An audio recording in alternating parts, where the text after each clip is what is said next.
ጤና ይስጥልን። ከቻናል 1 ቴሌቪዥን የሰዓቱ ዜናዎች ደርሰዋል። በዕለቱ ዜናችን የሀገር ውስጥ የባህር ማዶ እንዲሁም የቢዝነስ ዘገባዎች ተካተዋል። ሀያሉ ልመን ዜናዎቹን እመራላችኋለሁ። አብራችሁ ቆዩ።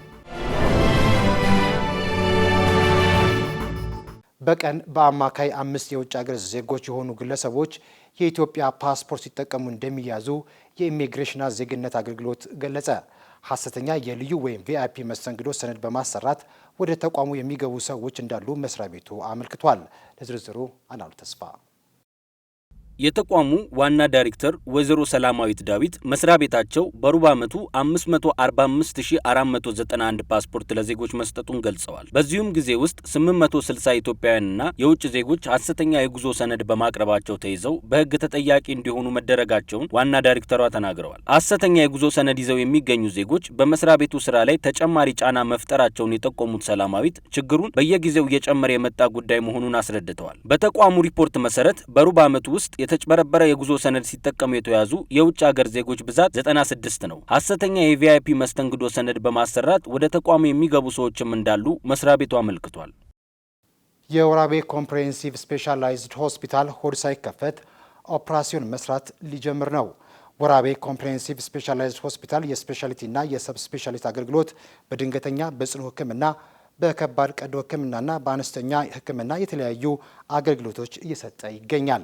ኦክሲጅን በጨቅላ ህጻናት በቀዶ ጥገና ክፍሎችም ሆነ በተለያዩ የሕክምና አይነቶች ላይ አስፈላጊና የሚያስፈልገው መጠን ከፍተኛ በመሆኑ በሆስፒታሉ ለማምረት ዝግጅቱ መጠናቀቁንና በሚቀጥሉት 2 ወራት ውስጥ ስራ ይጀምራል ተብሏል። የኦክሲጅን ማምረት ስራ ወደ ተግባር ሲገባ የተቋሙ ሙሉ ፍላጎት በራስ አቅም መሸፈን እንደሚቻልና በተጨማሪም በአካባቢው ላሉ ጤና ተቋማት መሸጥ እንደሚቻል ተጠቁሟል።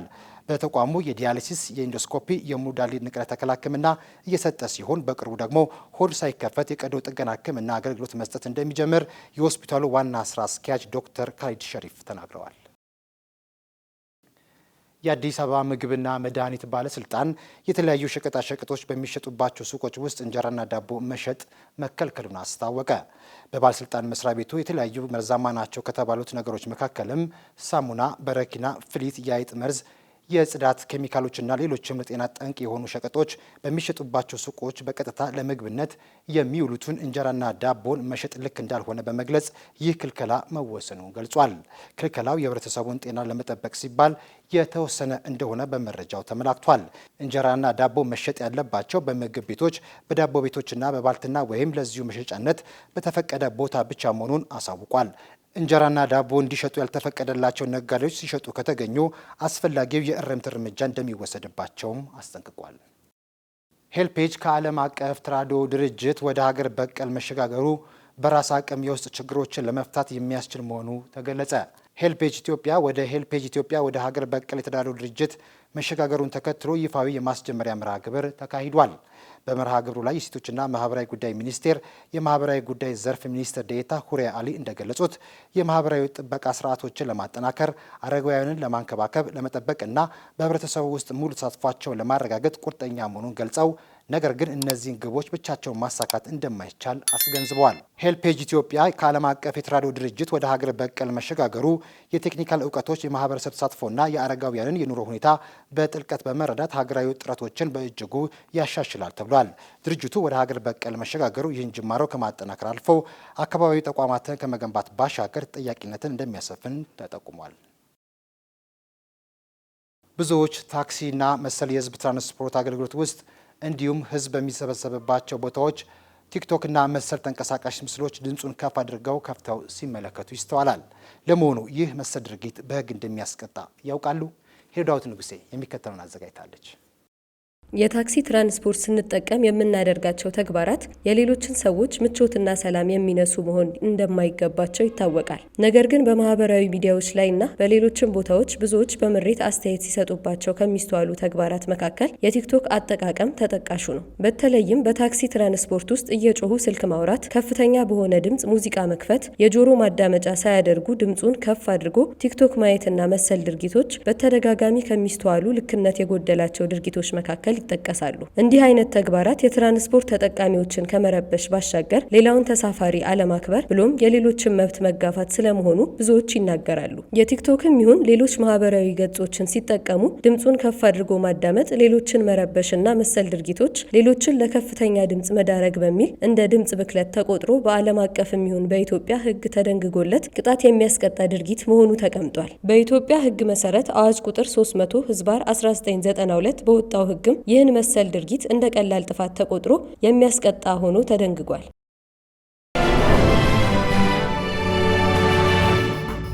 ወደ ውጭ ዜና አለፍን። የጋናዋ አክራ የፓን አፍሪካን ተራማጅ ኃይሎች ዓለም አቀፍ ጉባኤ ልታስተናግድ ነው። ሀገሪቱ የታሪካዊን ኮንግረስ 80ኛ ዓመት የምስረታ በዓል ምክንያት በማድረግ ጉባኤውን እንደምታስተናግድ ይፋ ተደርጓል። አናወር ተስፋ ዝርዝር አለው።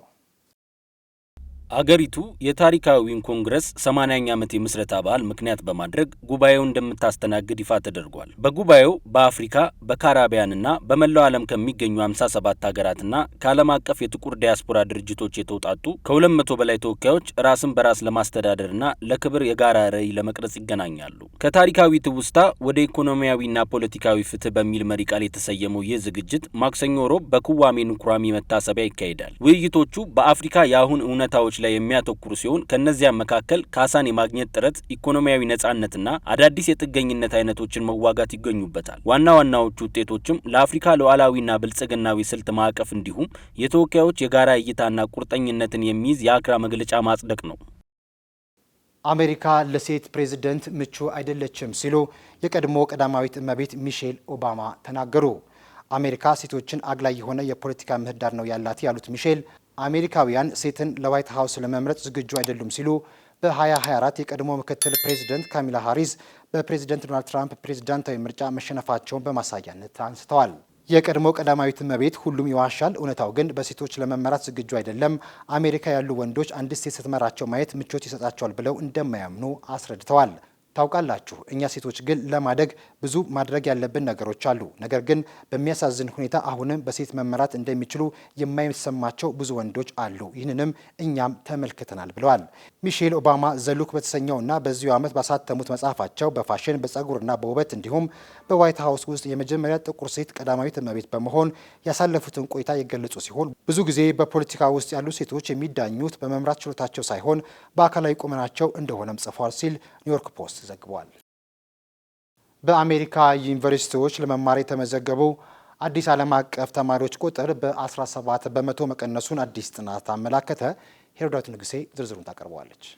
የዓለም አቀፍ የትምህርት ተቋም ባወጣው ጥናት መሰረት በአሜሪካ ከሚገኙ 828 ዓለም አቀፍ የከፍተኛ ትምህርት ተቋማት ውስጥ በዩኒቨርሲቲዎቹ ለመማር አመልክተው ከተመረጡና ከተመዘገቡ ከተለያዩ የዓለም ሀገራት ከተውጣጡ ተማሪዎች መካከል 47 በመቶ የሚሆኑት ሄደው ትምህርታቸውን መከታተል እንዳልቻሉ አመላክቷል። በትራምፕ አስተዳደር የቪዛ መዘግየት፣ የቪዛ መከልከል እንዲሁም 2 በመቶ በሚሆኑት ላይ ደግሞ የጉዞ እገዳዎች መፈጸማቸው ተማሪዎቹ ሄደው ትምህርታቸውን ላለመከታተላቸው የተሰጠ ምክንያት ነው። የአመልካቾቹን ማህበራዊ ሚዲያ በመገምገም የቪዛ ቀጠሯቸው የተሰረዘባቸው ተማሪዎች ቁጥርም ብዙ ነው። እንዲያውም በባለፈው ዓመት ከተለያዩ ወንጀሎች ጋር በተያያዘ ወደ 6000 የሚጠጉ ሰዎች ላይ የቪዛ ስረዛ ተካሂዷል። በአሜሪካ ከዓለም አቀፍ ተማሪዎች የትምህርት ቤት ክፍያ 55 ቢሊዮን ዶላር የሚገኝ ሲሆን የተማሪዎቹ ቁጥር መቀነስ ደግሞ በኢኮኖሚ ላይ አሉታዊ ተጽዕኖ እንዳለው ተነግሯል። 84 በመቶ የሚሆኑት የአሜሪካ የትምህርት ተቋማትም ለውጭ ዜጎች ቅድሚያ እንደሚሰጡ አሳውቀዋል። ዘገባው የቢቢሲ ነው። ፋቢንግ በመባል የሚታወቀው በዓለም ዙሪያ የተስፋፋ ስልክን አብዝቶ የመጠቀም ልማድ ግንኙነቶችን ያበላሻል፣ እንዲሁም በትዳር አጋሮችና በልጆቻቸው መካከል የግንኙነት መቋረጥን ይፈጥራል ሲሉ የስነ ልቦናዎች ባለሙያዎች ያስጠነቅቃሉ። ሊዲያ ዝናቡ የሚከተለውን አዘጋጅታለናለች። ፋቢንግ ወይም ስልክን ለረጅም ሰዓት መጠቀም ቤተሰብን፣ ጓደኞችን እንዲሁም ልጆችን ችላ እንደተባሉና እንደተናቁ እንዲሰማቸው ያደርጋል። ጥናቶች እንዳመላከቱት ከሆነም ፋቢንግና የተቀዛቀዘ ማህበራዊ ትስስር ቀጥተኛ ግንኙነት አላቸው። አብዛኛውን ጊዜ አንድ ሰው ችላ እንደተባለ ሲሰማው የራሱን ስልክ በማንሳት አጸፋውን ይመልሳል። ይህ ደግሞ የእርስ በእርስ ግንኙነቶችን በማዳከም በራስ መተማመንንም የሚጎዳ ድርጊት ነው። ታዲያ የሚያመጣውን ተጽዕኖ ብቻ ሳይሆን ዶክተር ካይትሊን ሬገር የተሰኙ የለንደን ዩኒቨርሲቲ ኮሌጅ ተባባሪ ፕሮፌሰር እንደ መፍትሄ ያስቀመጧቸው ድርጊቶች አሉ። ከነዚህም መሃል ይህን ልማድ ለማስቀረት ግልጸኝነትን ፕሮፌሰሯ አጥብቀው ይመክራሉ። ስልካችሁን ለምን መጠቀም እንዳስፈለገ በግልጽ ለትዳር አጋር ወይም ለቤተሰብ ማስረዳት ከነዚህ መፍትሄዎች ውስጥ አንዱ ነው። ለምሳሌ ያህልም ከአለቃዬ ወይም ከስራ ቦታ የተላከልኝን መልእክት እየተመለከትኩ ነው በማለት ወይም ያለንበትን ሁኔታና ለምን መጠቀም እንዳስፈለገን ገልጸን እንደጨረስን ደግሞ በማሳወቅ ግንኙነቱ መሃል ያለውን ባለመነጋገር የሚመጣ አለመግባባትን ማስቀረት ይቻላል። እነዚህ ትንንሽ የሚመስሉ ግን ትልቅ ለውጥ የሚያመጡ ድርጊቶችን በማከናወን በግንኙነት መሃል ግልጸኝነትን በመፍጠር ያ ሰው ምን ያህል ለኛ አስፈላጊ እንደሆነ ማሳየት እንዳለብን የቢቢሲ ዘገባ ያመለክታል። በህንድ ከሚገኝ የእናቶች ሆስፒታል የተሰረቁ የደህንነት ካሜራዎች ላይ የተወሰዱ ቪዲዮዎች በቴሌግራም ላይ መሸጣቸውን ፖሊስ አስታወቀ። የደህንነት ካሜራዎች በየቦታው የሚገኙባት ህንድ ይህ የመረጃ መንታፊዎቹ ተግባር የግላዊነትና የደህንነት ስጋቶችን ቀስቅሷል። ጸጋነሽ ተሰማ የሚከተለውን አዘጋጅታለች። በህንድ ጉጃራት ግዛት ውስጥ ፖሊስ በዩቲዩብ ከተለቀቁ ቪዲዮዎች ጋር በተገናኘ ከመገናኛ ብዙሃን ጥቆማ ደርሶታል። ከአንድ የእናቶች ሆስፒታል የተወሰዱት ቪዲዮዎች ላይ ነፍሰ ጡር እናቶች የሕክምና ምርመራ ሲያደርጉና መርፌ ሲወጉ ይታያሉ። ረዘም ያሉ ቪዲዮዎችን ለመግዛት የሚፈልጉ ተመልካቾችን ወደ ቴሌግራም ቻናሎች የሚመራ ማስፈንጠሪያዎችም አብሯቸው ይገኛል። የሆስፒታሉ ዳይሬክተር ለቢቢሲ እንደተናገሩት ካሜራዎቹ የተገጠሙት ለዶክተሮች ደህንነት ሲባል ነው። ፖሊስ ባደረገው ምርመራ ከመላው አገሪቱ 50 ሺህ ያህል የደህንነት ካሜራዎች የተወሰዱ ተንቀሳቃሽ ምስሎች በመረጃ መንታፊዎች ተሰርቀው በበይነ መረብ ላይ ተሽጠው ማግኘቱን ገልጿል። የደህንነት ካሜራዎች በህንድ ውስጥ በተለይም በከተማ አካባቢዎች፣ በገበያ ማዕከሎች፣ በቢሮዎች፣ በሆስፒታሎች፣ በትምህርት ቤቶች፣ በመኖሪያ አፓርትመንቶችና በግለሰቦች ቤት ውስጥ ተገጥመዋል። ባለሙያዎች እንደሚሉትም እነዚህ ካሜራዎች ደህንነትን ቢጨምሩም በሚገባ ካልተያዙ ግን ግላዊነትን አደጋ ላይ ሊጥሉ እንደሚችሉ ያስጠነቅቃሉ። በህንድ ካሜራዎች ብዙ ጊዜ የሳይበር ደህንነት ስልጠና ባልወሰዱ ሰራተኞች ቁጥጥር የሚደረግባቸው ሲሆን አንዳንድ በሀገር ውስጥ የሚመረቱ ሞዴሎች ደግሞ በቀላሉ በመረጃ መንታፊዎች ሊመዘበሩ እንደሚችሉ ይነገራል። የሳይበር ወንጀል መርማሪ የሆኑት ሪቲሽ ባቲያ እንደጠቀሱት የክትትል ስርዓቶችን ለመጠበቅ አንዱ መንገድ የአይፒ አድራሻዎችንና የይለፍ ቃሉን መቀየር ነው ብለዋል። የደህንነት ካሜራ አምራቾችም ኃላፊነት እንዳለባቸው በመግለጽ ማሸጊያቸው ላይ ተጠቃሚዎች የይለፍ ቃሎችን በጠንካራ ቃላቶች እንዲተኩ በግልጽ ማስጠንቀቅ እንዳለባቸው አሳስበዋል። በፓኪስታን ለዘረፋ ሱቅ ውስጥ የገባው ቀማኛ በተዘራፊው ባለሱቅ ታዳጊ ልጅ ያልተጠበቀ ድርጊት ሀሳቡን ቀየረ። ለዝርዝሩ አማሩ ገብሩ። በማህበራዊ ሚዲያ ላይ በሰፊው እየተሰራጨ የሚገኘውና በፓኪስታን የተፈጸመ ድርጊትን የሚያሳየው ተንቀሳቃሽ ምስል ብዙዎቹን አስገርሟል። በሱቁ የደህንነት ካሜራ የተቀረጸው ቪዲዮ እንደሚያሳየው አንድ የታጠቀ ግለሰብ ዘረፋ ለመፈጸም ጦር መሳሪያ ታጥቆ ወደ ሱቅ ይገባል። የሱቁንም ባለቤት በካዝናው ያለውን ገንዘብና የሞባይል ስልኩን እንዲሰጠው በጉልበት ይጠይቀዋል። የሱቁ ባለቤትም በርከት ያለ የገንዘብ ኖትና የሞባይል ስልኩን በፍርሃት ውስጥ ሆኖ ለዘራፊው ያስረክባል። በዚህ ጊዜ ነው ታዲያ በሱቁ ውስጥ ያልተጠበቀ ክስተት የተፈጠረው። በ4 አሊያም 5 ዓመት ዕድሜ የምትገመትና ከሱቁ ባለቤት አጠገብ ተቀምጣ የነበረች ሕፃን ፈገግ ብላ የያዘችውን ከረሜላ ለዘራፊው ለመስጠት እጇን ዘረጋች። ዘራፊው የልጅቷን ንጹህ ባህሪ መቋቋም አልቻለም። ልጅቷ ፈገግ ስትል ይህ ያልተጠበቀና ንጹህ የሆነ ተግባር የዘራፊውን ስሜት ለወጠው። ወዲያውም ከሱቁ ባለቤት የወሰደውን ገንዘብና ስልክ ሲመልስ ይታያል። የያዘውንም መሳሪያ ወደ ኋላ በመደበቅ ለልጅቱ ፍቅር በማሳየትና ግንባሯን በመሳም የዘረፈውን ገንዘብና ንብረት በመመለስ ምንም ጉዳት ሳያደርስ ይሄዳል። ይህ ምስል በሰፊው ከተሰራጨ በኋላ በርካታ የማህበራዊ ሚዲያ ተጠቃሚዎች የልጅ ንጹህ ልብ አንዳንድ ጊዜ የጨለመውን የአእምሮ ክፍል እንኳን ሊያበራ ይችላል በማለት አስተያየት እየሰጡ ይገኛሉ።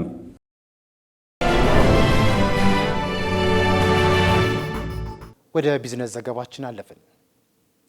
የኢትዮጵያ አየር መንገድ 11 ቦይንግ 737 ማክስ አውሮፕላኖችን ለመግዛት ከቦይንግ ኩባንያ ጋር ስምምነት መፈራረሙን አስታወቀ።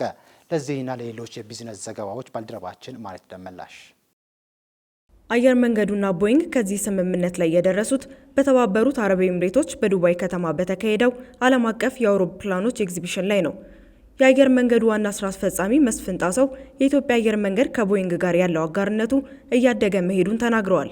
የኢትዮጵያ አየር መንገድ በአፍሪካ 737 በ777 እና በ787 ድሪም ላይነር አውሮፕላኖቹ ብዛት ቀዳሚው ነው። በዚሁ ፕሮግራም ላይ የኤምሬትስ አየር መንገድ 68 ቦይንግ 777 ናይኔስ አውሮፕላኖችን በ38 ቢሊዮን የአሜሪካን ዶላር የገዛ ሲሆን አጠቃላይ ከቦይንግ የገዛው የአውሮፕላን መጠን 270 እንደሚደርስ ተገልጿል። ይህም ኤምሬትስን የቦይንግ ኩባንያ ዋነኛ ደንበኛ እንዳደረገው ተነግሯል። መረጃዎቻችን እንደቀጠሉ ናቸው። በኬንያ የሚገኙ የተለያዩ አምራች ማህበራት የምግብ ዋጋ ግሽበትን በማባባስ እንዲሁም አስፈላጊ የሆኑ እቃዎችን ወጪ በማሳደግ በቤተሰብ ላይ የኢኮኖሚ ጫናን እየጨመሩ እንደሆነ ተገለጸ። እነዚህ ማህበራት በኬንያ ሸማቾች ላይ ግልጽ ያልሆነ ግብርን እንደጣሉም ተነግሯል። ከዚህም ባለፈ የገበያ ፈጠራና ኢኮኖሚያዊ እድገት ላይ ጫና እንዳሳደሩም ተጠቅሷል። የኬንያ የገበያ ውድድር ባለስልጣን ይህንን ጉዳይ ለመፍታት በማሰብ በዋጋ አወጣጥ ላይ የተሳተፉ አምራቾችን በመቅጣትና የወንጀል ክስን በመከታተል ላይ እንደሚገኝም ገልጿል። መረጃው የቢዝነስ ኢንሳይደር ነው። የስዊድን ኩባንያዎች በቢሾፍቱ ዓለም አቀፍ ኤርፖርት ግንባታ ለመሳተፍ ፍላጎት እንዳላቸው ተገለጸ። ከ10 ቢሊዮን ዶላር በላይ ወጪ እንደሚገነባ በተገለጸው የቢሾፍቱ ዓለም አቀፍ ኤርፖርት ግንባታ ለመሳተፍ 5 የሚሆኑ የስዊድን ኩባንያዎች ፍላጎት እንዳላቸው ተገልጿል። በሸራተን አዲስ በተካሄደ የቢዝነስ ፎረም ላይ የተገኙት የስዊድን የንግድና ኢንቨስትመንት ምክር ቤት የንግድ ኮሚሽነር ማድሊን ፍራንስ እንደገለጹት 5 የሚሆኑ የስዊድን ኩባንያዎች በቢሾፍቱ ዓለም አቀፍ ኤርፖርት ግንባታ ላይ ለመሳተፍ ፍላጎት እንዳላቸውና በቀጣይም ሌሎች ኩባንያዎች ይመጣሉ ብለው እንደሚጠብቁ ገልጸዋል። አክለውም ኩባንያዎቹ በተለያዩ ዘርፎች ላይ የሚሰሩ መሆናቸውን ያብራሩ ሲሆን በዋነኝነት በኮንስትራክሽን፣ በጥገናና በአየር ክልል መቆጣጠሪያ ዘርፍ የተሰማሩ መሆናቸውን አስረድተዋል። የኢንዱስትሪ ሚኒስትር ዴኤታ አቶ ሀሰን መሐመድ በበኩላቸው ከስዊድን ኩባንያዎች በተጨማሪ የሌሎች ሀገሮች ኩባንያዎች በተለያዩ ዘርፎች ለመሰማራት ፍላጎታቸውን እያሳዩ እንደሆነ ገልጸዋል። መረጃው የሪፖርተር ነው።